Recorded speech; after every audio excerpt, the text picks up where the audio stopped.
Good morning and welcome to SNC's live stream. Whether you are watching on Facebook, YouTube, or our website, we're really glad that you've hopped on today to worship with us.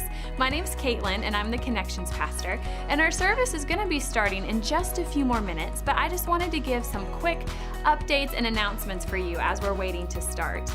The first is, did you know that there are 3 different ways that you can give and donate your tithes and offerings to SNC? The first is that you can give online, which is our normal option, where you simply go to snclife.org and then go to the Give page. From there, you'll be able to set up your username and password in an account. And if you want to, you can set up reoccurring giving so you don't have to log in every week. It is totally up to you. Our second way that you can give is the newest way, and it's text to tithe. You simply text SNC's special giving number, 833-617-0109, with the amount that you wish to give for your tithes and offerings, and then you'll get a text right back with a link to follow to finish up your giving. It's really easy to use. The final way is if you wish to still mail in your tithe envelope with your cash or your check. The church office is still open and you're able to send that to us. So our address will be on the screen. So remember, we have 3 ways to give. 1, online with our website. 2, our text to give option. Or 3, to mail in your tithes and offerings. We know it's been different since we've not been able to meet together in person, but I have loved being able to connect with all of you with our social media, and I am so thankful for technology these days. Did you know if you have a kid, whether preschool or elementary, or a teen in our youth group, Pastors John, Brenda, and Blake have been posting weekly videos of devotions and activities that your kids can do. And did you know that some of our Connect groups are still meeting via online platforms like Zoom and FaceTime? We are still the church. Even if we're not here together in person, we can still be together. So I really encourage you to join in on our social media and our website and stay connected to what's going on. And if we can pray for you or if you need anything, always remember you can email or call the church office at any time. We would love to hear from you. Again, thanks for logging in today. We're so excited to worship together.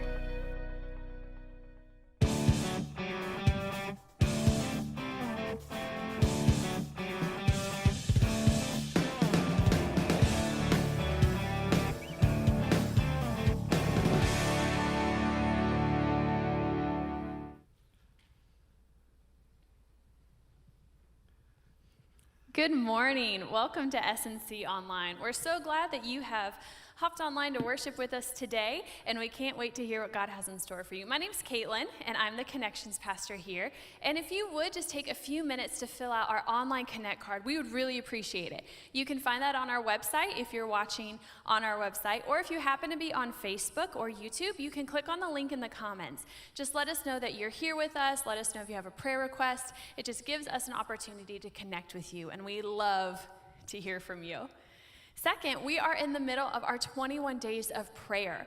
And if you've not been joining us during that, you can still totally hop in with us.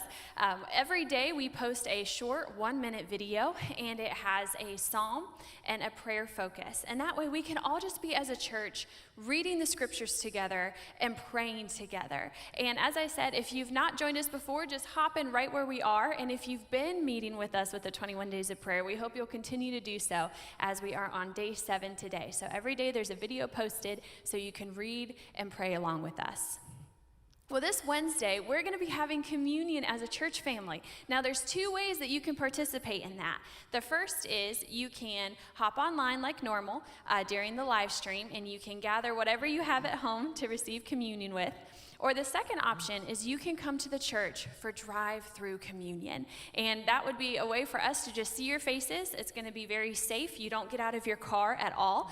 The pastors will have the communion ready for you. And so you'll receive communion and get to pray with one of the pastors right here in the parking lot. So again, that's this Wednesday at 6:30. You can either join us online or you can come to the church. Well, as we continue in worship, we're going to read from Psalms. And as I said, that's what our 21 days of prayer have been. And so today we're going to be looking at Psalm 90. Lord, you have been our dwelling place throughout all generations. Before the mountains were born, or you brought forth the whole world, from everlasting to everlasting, you are God. May the favor of the Lord our God rest on us. Establish the work of our hands for us. Yes, establish the work of our hands. Thank you again for joining us today. We are so excited to worship with you.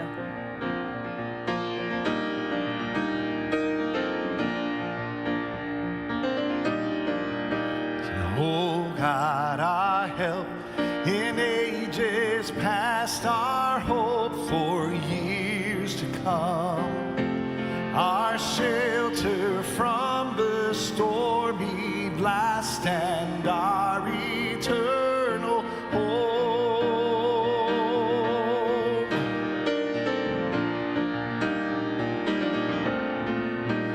Under the shadow of thy throne, still may we dwell secure.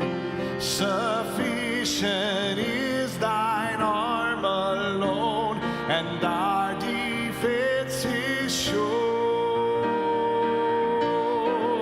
And oh God, you are our help, you are our helper to all generations. You will be forever and ever, and our shield and our eternal hope. Oh Lord, you are the ancient of days and worthy of our praise.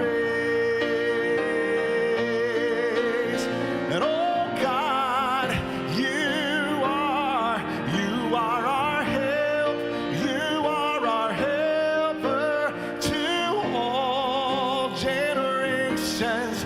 You will be forever and ever, our shield and our eternal hope. Oh Lord, you are the ancient of days and worthy of our praise.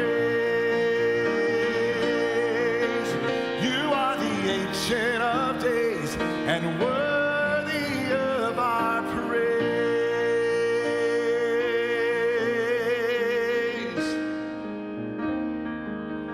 And so, Lord, today we are so grateful that you have sustained us, that you have strengthened us and kept us through all these years, generation after generation at SNC and in our lives. Lord, you have been faithful. And so we celebrate that today and ask your blessings on this morning's worship. In your name we pray. Amen. And great is thy faithfulness, O God, my Father. There is no shadow of turning with thee. Thou changest not, thy compassions, they fail not. And as thou hast been, thou forever will be.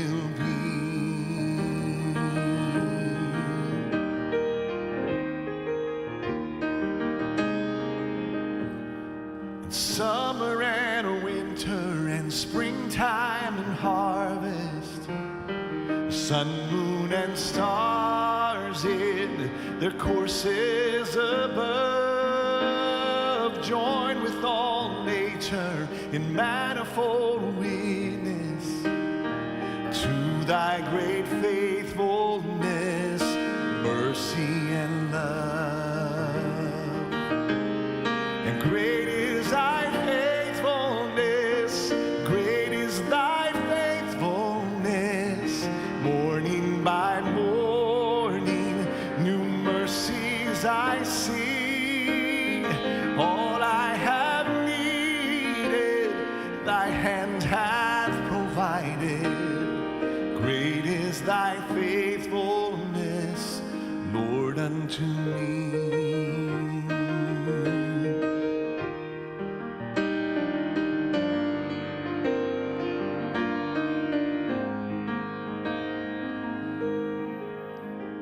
There's pardon for sin and peace that endureth, and thine own dear presence to cheer and to guide. today and bright hope for tomorrow.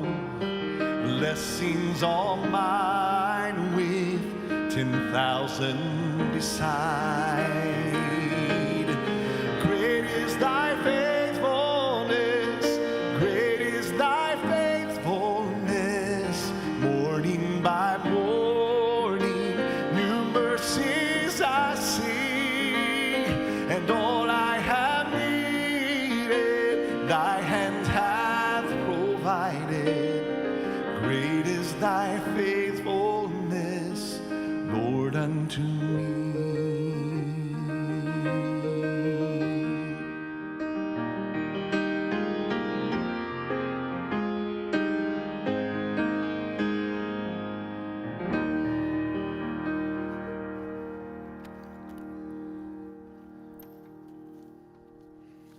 Well, good morning, and we welcome you to church today, online church today. We're on the t-shirt series, and if I had a t-shirt made today, it would say State of the Church Address. Now, before you click off the computer, I need you to listen to this statement, okay? Don't leave yet, just because it's the State of the Church Address. I'm required every year to give a condition of the church, and I've just called it the State of the Church Address through the years. And just this week, I received this letter from a new family in the church. My husband, Doug, and I first attended Springdale Nazarene last year on the Sunday of the annual church report. We were understandably a little dismayed at our timing, and there may have been some eye-rolling I maybe can deny or maybe affirm. Surprisingly, though, we couldn't have picked a better time, exclamation point.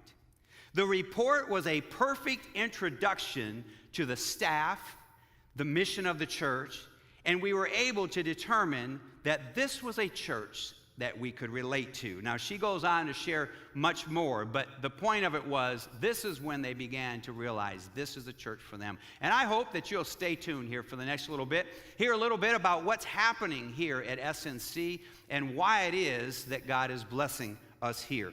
Now, I want to welcome our front row guest. Our front row guests have been here since since March 17th. In fact, they have some staff members with them, and they have their t-shirt on. And we are selling those t-shirts, aren't we? Those are I Love My Church. And you can pick those up in the office anytime throughout the week, or you can wait until we gather back together again. You can pick them up there, but we want to wear those. John's wearing his today with some great joy and pride and enthusiasm for SNC. Britt is the father of 4-year-old Gent. And he sent me a text 2 weeks ago, and this was the text. Pastor Gent is getting ready to have church in the living room with his stuffed animals on the couch. And this is the picture right here that he sent to me. And the Play-Doh, I don't know if you can see that, the Play-Doh is his drum set, okay? And I thought, oh, that's fantastic. And then 10 minutes later, he sends me this text. Sorry to inform you, the church service has turned into a rock and roll concert. Fantastic. And when I saw that, and I saw how quickly the church service went to a rock and roll concert, I said, man, that is so indicative of what's happening around church today. Everything changes. Every 10 minutes, everything seems to change. We make a decision, and it changes, and we make a decision, and it changes. And so it's been indicative of what's been happening here. Our staff, who used to meet once a week, is now meeting every single day in order to keep up with the new information that's being passed so that everybody can be on the same page. We also meet every day at 10 o'clock to pray for one another and to pray for you. Everyone's been affected by this pandemic. At some level, we've all been affected. You either have been sick, you know someone who's sick, you were affected because somebody in your family had to change their wedding plans, or maybe their commencement ceremonies. You've lost a job. You know somebody who's lost a job. And if you're a churchgoer, you definitely have been affected because the church doors have closed through this time. So all of us have been affected at some level. It causes this State of the Church Address to then have a little different focus. I want to talk today about confirmation bias. Have you ever heard of that? Confirmation bias. It first came to my attention about 15 years ago. This is how it works. If you think global warming is a real thing, then everything you hear, you will see through the bias of global warming. And you'll say, well, see there's proof. So back in February, when we had one of the warmest recorded Februaries and ski lodges were closing and all of that, that's confirmation. Oh, see there? Global warming, real thing. Now, if you're against global warming and you think it's just a hoax, well, that you would look at May of 2020 and you'll see that we've set some records for some early morning frost. And you might say, so much for global warming. That just shoots it, just out of the water, So that's how confirmation bias works. We're unwilling to see the other side, and so we only see things from our own perspective. If you think all police officers are bad, then when you see something in the media where one acts badly, then you just write it all up. See there? They're all a bunch of crooks. But if you're on the other side of that and you think that most police officers are good and once in a while one might act badly, you're able to separate that. Or if you have a confirmation bias, maybe you'll never admit that there are some bad ones out there. So that's how confirmation bias works. And I have it, you have it. We all have confirmation bias at some level. And we really ought to work at being able to see the other side, to see other people's opinions, to consider other information. I want to talk today, though, about a confirmation bias that I own. It's real to me, and I recognize I have it. My bias is I love the church, and I have a bias about the church. I know that it has some problems. I know that people have been hurt in church. I've been hurt in church, but I have a bias about the church. I happen to think it's the greatest thing going, and I want to talk today about my bias. I want to talk today about 3 areas of my bias. First of all, I'd say this. I'm a child of the church. I was raised in the church. My grandfather was a Pilgrim Holiness minister. My parents took us to church from the first week I was born. My mom served on the board. My dad served on the board. My mom was the SAM director. That's not Sam's Club. She was the SAM director, Senior Adult Ministries. She did Marshall's job, all right? And my dad was, he was in charge of buildings and grounds. And all 5 of the blank boys went to Hillcrest Church of the Nazarene. Every Saturday, we washed buses and cleaned them all up. And we mowed lawns. 9 acres we mowed with little simplicity mowers. We were in the church all the time. I love the church. My parents never had to force me to go to church. I love the church. I love my pastors. I used to sit on the front row, just like these front row guests here, as a child. And I love to watch them. I watched Reverend Quanstrom and Reverend Burton, Reverend Snow, Reverend Barnhart. I watched these men of God, and I listened to their words. Their words to me, their voice sounded like what God's voice must sound like. I was in love with the church from a very young age. I still am. I love the sanctuary. I know some of you do too. That's why you're wanting to hurry back here. I love walking around the church. Even when it's empty, I love just being here. I love to drive by the church. I love everything about the church. I have a bias, I admit. I know there's some bad things that have happened to people in churches. I know some people have been hurt. I know it's not the perfect church, but I have a bias that I happen to think the church is the greatest thing, in spite of its flaws. And there's 3 areas. One is I have a bias toward our denomination. I have a bias toward our mission, number 2. And number 3, I have a bias toward our people. Our denomination. Let's look at some stats here. This is the greatest denomination around. 162 world areas, 2.6 million Nazarenes around the world. 29,723 ministers, 30,875 churches. It means we need some more ministers, right? 221,686 decisions for Christ were made this last year in the Church of the Nazarene alone. That equated to 90,364 baptisms just in the Church of the Nazarene. 51 higher education institutions, 51,342 students are enrolled. About 20 of those are SNC students are enrolled around the country. 36 $26.4 million was given to world evangelism. Think on that for just a moment. This is not Procter & Gamble. This is not General Motors. This is not General Electric. This is the Church of the Nazarene. These are tithes and offerings. This is not a business. These are tithes and offerings. $36.4 million given to world mission. It's amazing. I love our denomination. I have a bias toward our denomination. I love our district. Many are serving on our district in various capacities. You're serving in committees. You're serving as the president of NMI. You're serving at the campgrounds and on the advisory board. And we're grateful for that. I have a bias toward our great denomination. Number two, I have a bias about our mission. You know the mission, reaching up to God. Let me give you the long version. Reaching up to God through worship and prayer. Reaching into each other through discipleship and fellowship. And reaching out to others through evangelism and mission. That's our mission. And everything runs through that. Our mission is what drives our ministries. And so our preschool, our choir, our first impressions team, the media team, connect groups, pantries, sports ministries, children and youth ministries, military support groups, senior adults, pastoral care. Everything drives right from that mission. It's who we are. It's what we're about.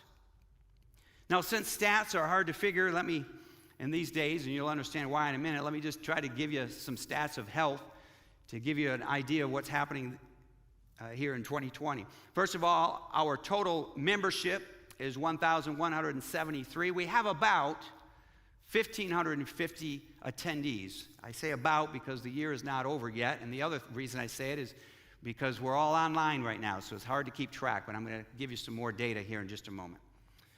Regarding finances, this is really quite remarkable. 9 weeks ago, 40% of you gave online, while 60% of you gave in the offering plates on Sunday. And just in 9 weeks, and you can imagine the concern a pastor might have with that data when we no longer have services here. But in the last 9 weeks, things have completely flipped upside down. And today, 60% of you are giving online, and 40% of you are mailing in checks. You're dropping off checks at the church, and the giving continues. And so we've hardly dropped very much at all. We did have a great first part of the year, and so we had a good a net to rely on. But it's been very, very strong. In fact, we have for our budget $2.53 million budget. And we are projected, we have 3 more weeks left of this year, we are projected to come in at $2.56 million. That is unheard of. Let me tell you, I'm talking to other pastors, that is unheard of, that we could end in the black this year in spite of all of this pandemic and the array that follows that. We have 2 offerings a year. One is Faith Promise, and that takes place in October. Faith Promise helps us to pay our World Evangelism Fund. It also helps us with our mission trips. Now, this year, the mission trips have been canceled. They are being rescheduled for next year, but they had to be canceled. But that's how we raise funds for world missions. And then the second offering is called Offering for Others. That takes place every May. That takes place on this day, the day of the State of the Church address. And for those of you who are part of the church, you know what we do here. We roll this big board up here, and there's a card similar to what you see on the screen right now. And each card has a number on it. It represents a dollar value. And so it goes from 1 to 200. So if you picked up a 17, that's $17. 56, that's $56. And what we do is try to spread out. No one person is having to pay an enormous amount of money for this offering for others. And so people just choose what they want to choose. My wife and I, as we have in the past, we will take number 200 this year. And so we'll give 200 toward our offering for others. Offering for others is, it helps with any of the local missions around here. It helps individuals. It helps the Center for Addiction, Urban Promise, Target Dayton, Mr. Godwin's, the Soul Pantry, and goes on and on. Now, there's 3 ways you can give to that. It's on the screen right now.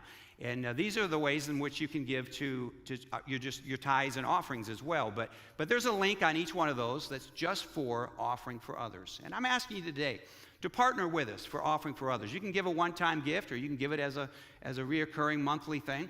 But this is a great ministry. If we had 1 to 200, if all those cards were taken, that's $20,000 to be used for local mission. Now, we have no way of keeping track of that since you're giving like this. You won't visibly be able to see those numbers, so just pick a number, whatever the Lord would lay on your heart, and if you would give that toward offering for others, it will be of great help to others. Let me talk to you about some online analytics. So since March 15th, this is a map of the various places people have been watching since March 15th. We have had, since March 15th, 19,060 views. Now, when I say 19,060 views, I mean those are devices. Some devices, it's just one individual watching it. Other devices, maybe a family of 4 are watching it. So we know at the very least there's been 19,060 views just since March 15th. They come from 44 states, 9 countries like Cameroon, Canada, England, Peru, Bahamas, Nigeria, a few that I can't pronounce. 50% are using, pull up this next thing, 50% are using a mobile device. This is what our analytics show us. 44% are using a desktop. 6% are using a TV app. And 48% of you are watching in your pajamas right now. I'm kidding. I'm just kidding. We're not watching you. Okay, now see, back to that confirmation bias. Those of you who believe in Big Brother, now you just say, oh, see, Daryl proved it. He's watching us in our pajamas right now. We are not watching you. You can watch us. But all of those other statistics are real statistics. And through all these last 9 weeks, 19,060 devices have tuned in to SNC Online. I have a bias. I have a bias for our denomination. I have a bias for our mission. And I have a bias for our people. Our people are loving people. I've watched how you loved on our new youth pastor and his wife, Blake and Kaylee Swanson, when they came on January 5th. And you have just showered them with love. And I watched how you embraced Brenda North, my new assistant, when she came and showered her with love. I've watched how you showered Pastor Landon and his family with love as they left to go and pastor a refinery church up in the Columbus area. It was done during a pandemic. I mean, they make the announcement and then we no longer meet. Maybe this was his fault, come to think of it. No, they no longer meet, and you found ways to creatively love them and shower them with gifts and resources. And it's a beautiful thing. That's why I have this bias toward the church, because I have a bias toward the people, because they're people who love. They love God, and they love one another. Because the church has grown and our needs have changed, the job description that was held by Pastor Landon will be different. The new position will be an executive director role. I'm presenting my choice for this position this Thursday night at the church board. I hope to have this filled by sometime in June. The candidate is a person with a high capacity for work, a love for SNC, and a knowledge of our current structure and DNA. Our people have been engaged in the Word of God this year. Though their season was cut short because of the pandemic, the children and teen quizzers had an amazing year. Many brought home a lot of bling, trophies, ribbons, medals. They all represent a great deal of study, a great deal of practice, and a lot of hard work. Hannah Bourne and Susan Abrams, teenagers, memorized, now lean up close to the computer for a moment. They memorized the entire book of Hebrews. The entire book. But wait, that's not all. They also memorized the entire book of 1 Peter. How about that? But wait, That's not all. They also memorized the entire book of 2 Peter. 21 chapters of the Bible, word for word. I think right now, if you're in your living rooms, you should just start applauding these young ladies who have made the Word of God a staple in their life. It's a beautiful thing. Another reason why I'm biased about the people of our church. Our people are engaged in the Word. And though this season was cut short, we have the kids and we have the teens that are still investing in the Word of God. Children and adults alike have been engaged in the study of Scripture. They are journeying and growing together via connect groups on Sunday morning, Sunday night, and weeknights. Our people have shown how passionate they are about ministry, even through this pandemic. They've had to pivot to make adjustments and make plans over and over again. They refuse to allow the mission to wander. Our church board and church staff have led with creativity, with courage, and with effectiveness. And I want to just say thank you right now to our church board and to our staff for your hard work. I'm grateful for your ministries, for your extra work, for your energies that you've invested into this pandemic. I know I'm biased, but I love our people. I think we have the best in the denomination. Let me just highlight a few. Patty and Michael Raitt, they had a talent show that they did at their house through this pandemic, or in their neighborhood. And they invited people to perform different acts, and they did it just for the sole purpose of getting to know people, for the sole purpose of building relationships with those in their community. Judy Donnelly, she is involved in Dress the Girl Around the World ministry. Her and her volunteers they've literally made hundreds and hundreds of dresses and dressed girls around the world. Mercy Fairfield Hospital, a representative from there, called me through this pandemic and said, hey, is there any way that you guys could make some masks for us? We're in dire need of some masks. I called Judy Donnelly and I told her the story, and she said, I'm on it. And Judy got many of her girls working together. They've made a couple of 100 masks already. In addition to that, Kathy George is another one. She's making them for a different organization. And I hesitate to give these names because there's so many other people. There's probably others that are making masks as well, but these are some that I know of that continue to want to be used by God through this pandemic and through this era. Jill Pettenpool has made many, many meals that our meals contain. All you have to do is warm them up, and she's delivered those to various houses around the community. On Mother's Day, Maria Ramirez made these cakes, and they were for mothers so that we could hand those out to various people, and so we were able to hand those out on Mother's Day. This is Josh and Karina Clark. Josh and Karina Clark are newlyweds, basically. They haven't been married very long, maybe a year. And they're a cute couple. And they got their money from the stimulus package. And they're just young. They need money. Who doesn't need some more money? And they got their stimulus back, and they said, you know what? We don't need it as bad as some people. And they bought a whole bunch of gift cards. They brought them into the church, said, here, this is for those who would come in, who would need help during this time. Donna Gorman, she did something similar. She gave a Visa card. And so a whole bunch of toilet paper. It was right in the middle of that, that fiasco with the toilet paper. And she brought some toilet paper when it was needed for somebody. And so we've been encouraged by the outreach that the church has been a part of. And when I say the church, I mean what you've been a part of. The staff has been encouraged by cards and various acts of kindness. This is Dan and Becky Love. They brought some snacks by not long ago. And then the next week, they brought some sandwiches, breakfast sandwiches for our staff meeting. We have people who have been volunteers around here. Here's a picture of a bunch of volunteers. There's more than this. These are the only ones I had pictures of. But they've painted and they've remodeled and they've fixed and they've repaired and they've mowed lawns and they've done a great, great job. John tells me that to date, this is for the year, $237,638 has been invested into this facility. That's a lot of money. It's needed repairs. We've done a roof repair. We've done parking lot repair. We've done some remodeling. But I can tell you this, it would be twice that much if it wasn't for the volunteers that come, and they do a lot of this work for free, and so we're grateful for that. like to give a shout out to Mike Burdine, who continues to lead our Helping Hands ministry. And even through this pandemic, when people have needed help, he's always been available, and the team that he works with has been available. So thank you for that. Our Soul Pantry volunteers have really increased this year. This is the Soul Pantry.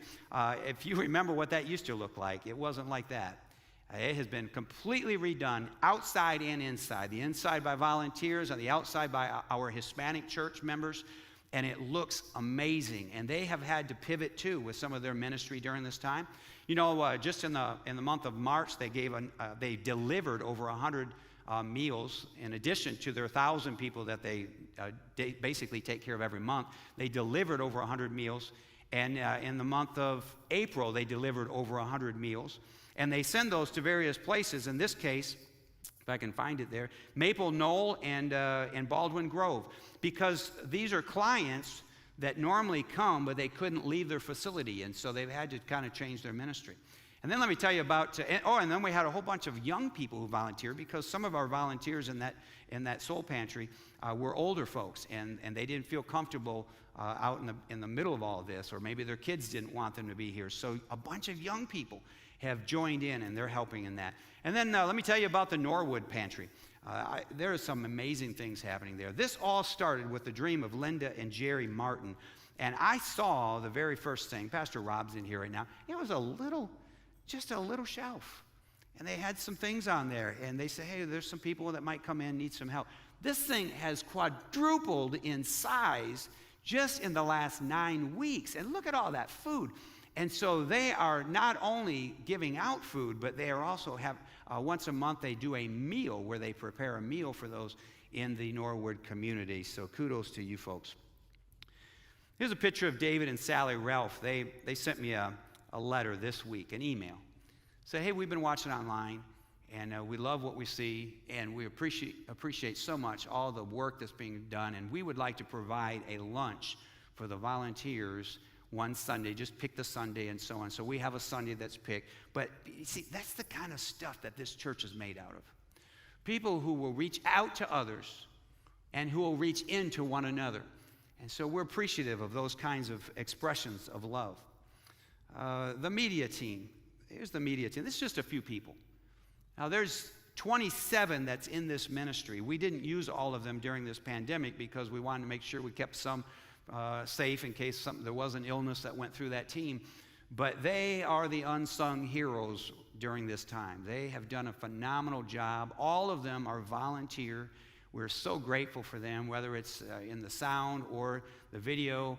And just thank you. Thank you so much. If you're on your couch in your living room, just give a hand for them. Give a thumbs up if you're watching on Facebook, and just show your appreciation to our media team. Every Sunday that I've walked in here since March 15th, there have been messages that have been on the back door.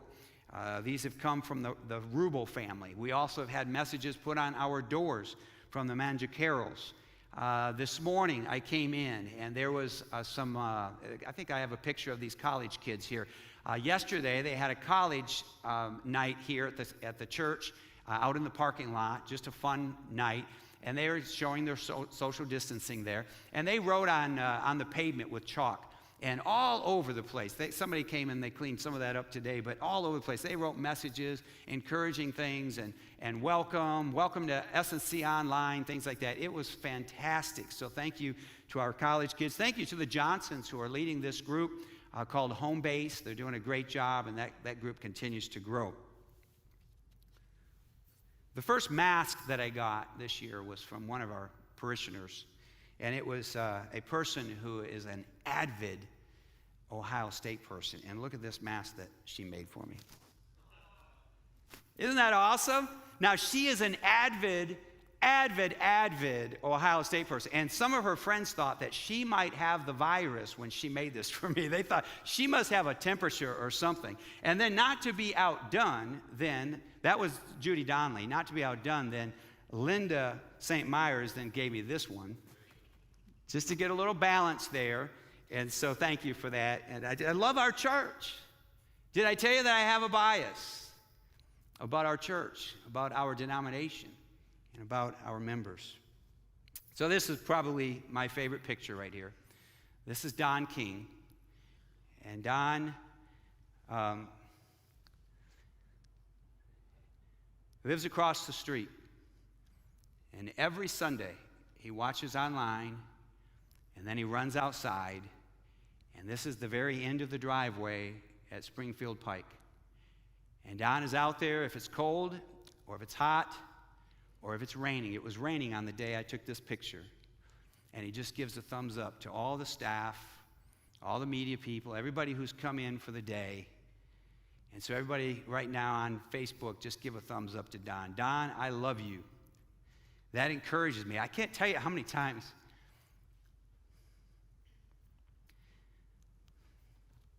that I left on a Sunday morning and, like you, been a little discouraged about an empty sanctuary. And I drive down that driveway and see Don with smile and both thumbs up. Gives us a reason to come back next week, doesn't it, Scott? And to come back the next week. I love our church. I have a bias for our church. I want to say something to the Generation team for the extra work. I want to say thanks for the online content that you're doing. You're doing a phenomenal job for your departments. This is time-consuming. It's thoughtful. I appreciate the investment that you're making. SNC Norwood, SNC Hispanic, and Salvage Yard Biker Church have found ways to minister even outside of their church during this time. Even during this time, Pastors Rob and Pastor Arnaldo and Pastor Mike are finding ways to minister. Two of those pastors, Pastor Arnaldo and Pastor Mike, actually contacted the virus, and Pastor Mike is fully healed. He's doing great. Pastor Arnaldo is still recovering from that. It's taking a little longer, and we would appreciate and covet your prayers on his behalf. I wish I had time to share with you about Harry, who's delivering Meals on Wheels, and Annalise, who's serving meals to school-aged children and their families. I wish I had time to talk about the 90 volunteers on the First Impressions team, or the over 100 in the worship team, or the over 120 volunteers in the preschool department. I wish I had time to talk to you about the 40 Connect groups, or the 12 electives that we had this year, or the Zoom classes. People who've never heard of Zoom just 6 weeks ago are now every week having class online. So thank you, teachers, you've had to learn that. You've had to apply yourself to that. And it's paying off in great ways. So thank you for doing so. Our people are delivering groceries and cookies and cards. They're singing at nursing homes. They're making calls to fellow parishioners. They're engaging with neighbors. And I know I'm biased. I know it. I own it. But I have a bias for our denomination. I have a bias for our mission, and I have a bias for our people. Do you know that we have 17 local and district licensed pastors? Take a quick look. It won't be up there very long, but these are local and district licensed pastors. Some of them are working toward ordination. One day we'll pastor churches or be on staff at other places. I love the fact that we're pouring into the lives of young ministers. I received a letter a couple of weeks ago from one of our teenagers. I want you to, it's kind of long, but I want you to read it, or I want you to hear it. So this comes from Olivia Thornton. This is her. She's just graduated from high school, 18 years of age. And a few weeks ago, I put the plea out for the graduates. I said, why don't you write an obituary? Write an obituary of yourself, of how you want to be remembered. You're projecting what you want your life to look like. And she responded with this. I was intrigued by what you said about writing our own obituary and sending it to you, so I thought I would give it a try. I wasn't exactly sure what it would look like, but I thought about what you said about describing how we want to be remembered, and I just went with that. I hope you like it. Thanks for the inspiration. It gave me a lot to think about. Even though I'm only 18 years of age, my idea of how I want to be known and remembered has changed a lot over the years. As a teenager, my concept of who I was and who I wanted to be changed and grew along with me. I remember being 13 years old, and one of my friends told me about a conversation she had. When she asked her dad if I could come over, her dad clarified who I was, saying, quote, "Olivia, that's the nice one, right?" End quote. At the time, I remembered being somewhat disappointed by that description. Being described as the nice one felt boring and plain and unmemorable. I wondered if everyone just saw me as the nice one, and I wanted people to see me as more. I wanted to be the funny one, the smart one, the exciting one, the adventurous one, the brave one, someone who was striking and memorable and more than just plain nice. What I didn't see at the time was the value of and virtue of being nice. When I think about the things people have said to describe me over the last year, the words have meant the most to me as I've circled around the concept of being nice. I think of the time a friend described me as gentle and kind, or a coworker that I barely knew saying that I seemed genuinely like a wholesome person. And the time when a friend said that they admired of how I was a caring person, caring for everyone. When I think about the way I would want people to remember me, those are exactly the kinds of things that I would hope people would say. That might not sound incredibly exciting, but that's okay. Because having qualities that are exciting is not what's important. What's important is having qualities that reflect Christ and his love. While though the world, let me say it again. While through a worldly view being nice may seem boring, through a godly view being nice is part of our calling. It takes courage to remain kind in a world that is too often treats kindness as weakness. But that is exactly what we've been called to do. There's so much that I want to do with my life, and there's a lot of things I strive to be. I feel called to go into ministry and to work with the at-risk youth during my time as an adult, working in juvenile detention centers and victims of human trafficking. So naturally, I hope to be able to follow through with this kind of thing and leave an impact. But when people remember me, I don't want them to just think about what I did or what I accomplished, but how God used me to fulfill his plan, because none of that would be possible without him. When people think of who I am, I don't want to be remembered for attributes that the world glorifies, but for attributes that reflect Christ. Remember, this is an 18-year-old.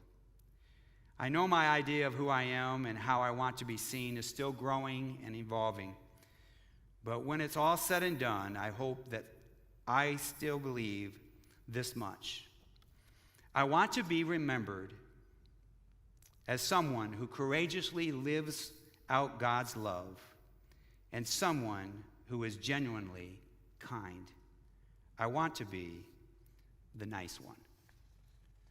Olivia Thornton.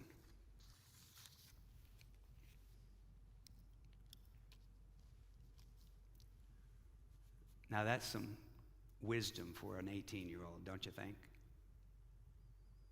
We could learn a lot from Olivia Thornton. We could learn a lot from just being nice. When we began this pandemic on a Wednesday night, I said we have two resources as a church. We have time and we have kindness. I think it's time that we use both for the glory of God. COVID changed the timeline for many of our plans. We were to remodel the sanctuary. We were to pay off the mortgage. We were partnering with the Cowboy Church, which, by the way, continues. They meet around a campfire. I think Cowboy Church just got better, actually, meeting around a campfire right now. Mission trips were canceled. Pastor in Residency program is a program we want to start where we take a ministerial student or a young minister. We pour into their life for 9 months, put them on staff, pour into their life for 9 months, and then send them out to minister somewhere else in a Nazarene church around our country. We've had to make these decisions to postpone these things, these objectives and these goals, but that's okay. I think right now it would be good for us to exhibit the fruit of the spirit of patience and of self-control. We are in a different world these days. The world has changed in the last 3 months. Who would have ever predicted that there would be a return of the drive-in movie theater? Change has happened and change is coming.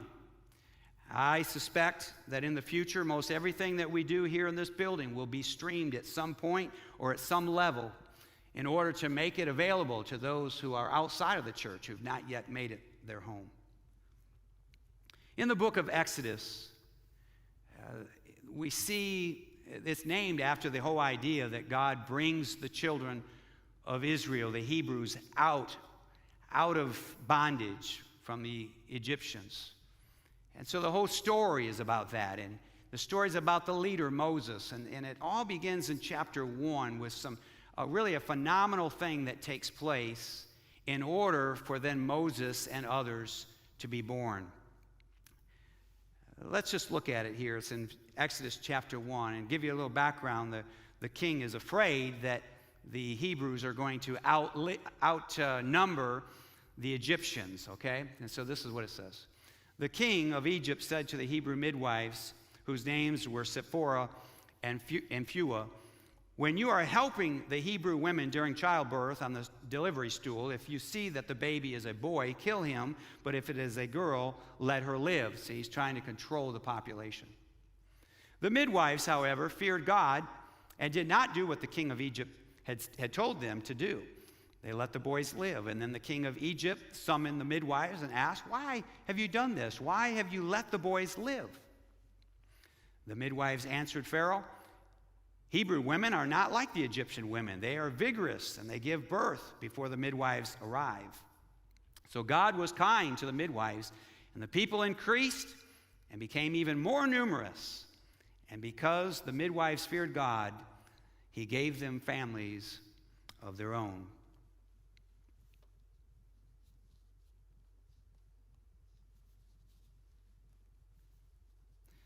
Shipphara and Phua. Two names that you don't really hear very often in Scripture. We just kind of bypass that very quickly. They're midwives, though, and they are the ones that are responsible for letting the boys live. You'll see if you read through the Scripture that allows Moses to live, and Moses will then years later come at the age of 40, and he will deliver the children of Israel out of Egypt. And so he is their salvation, so to speak. You who rock babies, or teach preschool, or teach children or teenagers, I want you to remember this story because you never know who you're ministering to. You never know what they're going to end up like. Josh Kelly is a graduate from Olivet Nazarene University. He just graduated. Now he's going to be a full-time staff member somewhere. Jackie Macario, she's the daughter of Pastor Arnaldo from our Hispanic church. She just graduated from Trevecca Nazarene University. She's going to be a staff person somewhere in ministry. We never know who's in our midst. We never know who God is going to call to some greater purpose or some greater cause. Midwives, these are two midwives who risk everything. They risk their own lives in order to save the children of Israel, or the Hebrew children. The midwives were crucial during this time in history. They were the unsung heroes, if you will. Our American culture has often elevated movie stars and sports athletes to a high status, paying them millions of dollars, giving them movie contracts, and putting their names on billboards. But over the last 9 weeks, we've learned who the real superheroes are. They are the nurses and doctors and teachers and grocery store workers and church media teams and food pantry workers. They're the real heroes. As your pastor, I began this pandemic with a desire to be a visionary, a confident leader who could answer all of the problems and solve all of the problems. But I quickly realized that the role God had for me was not that of a fearless leader, but rather as a shepherd, or maybe more fitting, as a midwife. A midwife is someone who witnesses and participates in the work of God. Romans 8:22 says, "We know that the whole creation has been groaning as in pains of childbirth right up to the present time." The midwife is the deliverer of new life. She's a coach, a helper, a companion, a witness of life, and a witness of miracles. They pay special attention to the signs of life and health, as well as signs of distress and danger. It's dangerous to try to lead with cocky confidence when it's impossible to know what's next. Like in labor, we can't have a concrete plan during this time because nobody knows what's going to happen until it's happening, just like childbirth. We can get as prepared as possible. We can pay attention to vital signs. We can gather all the information, and we should. The Bible says there's wisdom in a multitude of counselors. But in the end, like the midwife, all we can do is surrender to the discomfort and the unpredictability of change, and to pay attention to the pain and the new signs of life. It is the responsibility of the midwife to get the patient through to the other side. As a shepherd of this flock, I'm just trying to get us through to the other side. Not just the other side of this pandemic, but to the ultimate other side, to heaven. That's the goal of every one of us, is to make it to heaven. I am told that the transition from labor to delivery is always the most intense. This time of transition is also when many women begin to feel completely out of control, emotional, and scared. Well, the church is in a time of transition, isn't it? I sent out a 5-stage plan a few weeks ago, and so far we are ahead of that schedule. We have our first impressions. Many of them will, first impressions team, many of them will come in the next few weeks here to get some training on new procedures. And it is my hope that we will begin back here on June 14th. No one was more happy about that than I am. But listen, we aren't all going to agree on it. There are some of you who don't think we ever should have closed to begin with. There are some of you who you won't be here on June 14th because you think it's too early. And that's all right. What we need to do, folks, is we have to be determined that we're not going to let Satan divide us. We have to have a commitment and love for one another, that we can appreciate where somebody else might be coming from, someone who maybe lost a relative, and so they take this more seriously than somebody who's younger and they've had no issues. And so let's be determined that we're not going to let anything divide us as a church. And let me just say this. No decision that has been made has ever been made out of fear. Not one decision. Do you realize that in the history of this church, 85 years, we've never had an active shooter, ever. And yet we hire uniformed police officers to be here every week. We invested in security cameras inside and outside. We did not do that out of fear, but out of reasonable concern for those who would attend our church. And so every decision regarding this virus has been out of concern and love for our church and for our people and for our community. We have to do what's best for the health of the baby. The church is the baby. And though we are not meeting on site right now, the current vital signs show that she's healthy. She's vibrant. We're doing more ministry, outside ministry, than we did in the previous 8 months of the year. Amazing things are happening right now in this moment. And so let's commit to prayer. We are right now in a theme of prayer, 21 days of prayer. And every day you can go on the SNC Facebook page and you'll see just a 1-minute video that leads us into a time of prayer and a passage out of Psalm. In fact, today is day 7. We hope you'll join us. If you haven't been joining us, hope you'll join us. This is what today, day 7, looks like. Take a watch. Hey everyone, welcome back to the 21 Days of Prayer. I hope that you've been able to follow along with us so far as we have spent each day reading a different chapter in the book of Psalm. And today we're going to be reading chapter 5. Now I really like this one because it says, "Lead me in the right path, O God." And I think that's such an important prayer to be asking God every day, asking Him to show us and give us clarity of what that right path is in our lives. But you know what? Then we have to follow that up with a prayer asking for the courage and the faith to take the next steps towards that right path. So today, I hope that's what you'll do. I hope you'll take a few minutes to read Psalm chapter 5 and then ask God to show you that right path in your life and give you the faith to walk in those steps. Thanks for joining us today, and I hope we'll see you tomorrow. Bye, friends. I love being your pastor. And I say it here every year. I say it throughout the year. You can find somebody who can preach better. You can certainly find somebody who has a higher education. But you will never find anybody who loves you more than I love you. And I want to say, let's continue to be involved in the mission of the church. Reaching up and reaching in and reaching out to one another.